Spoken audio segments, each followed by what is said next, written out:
আজকের এই বিশাল সমাবেশ দেখে মনে হয়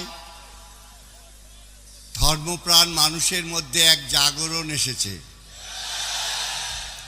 আমি আপনাদের সবাইকে বিনম্র শ্রদ্ধা জানাই এবং আমি বিশ্বাস করি আমার এই বাংলাদেশ হিন্দু, মুসলমান, বৌদ্ধ, খ্রিস্টানের বাংলাদেশ।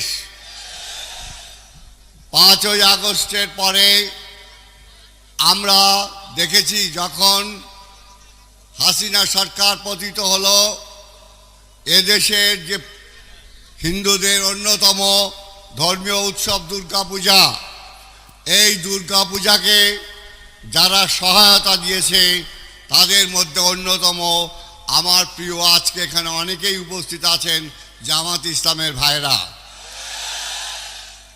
আপনাদের কাছে আমি মনে করি যে এদেশের যে হিন্দু 7%, 8% বা 9% হিন্দু আছে, এরা আমানত।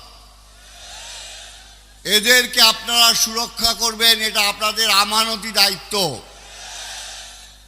এবং আমার বিশ্বাস জামাত ইসলাম বাংলাদেশ তার নির্দেশনায় এদেশে কোনো সাম্প্রদায়িক সহিংসতার উস্কানি দেয় না।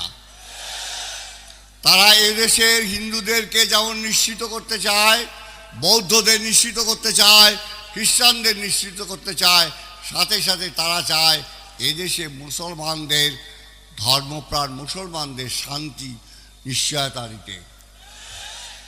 আপনাদের কাছে আমি অত্যন্ত কৃতজ্ঞ যে আমাকে এই অনুষ্ঠানে আমন্ত্রণ জানানোর জন্যে, এবং আপনাদের কাছে আমাদের প্রার্থনা থাকবে আমার সুন্দর বাংলাদেশ, সুফলা বাংলাদেশ ফুল ফল সৌরভ হয়ে উঠবে আপনাদের প্রচেষ্টায়।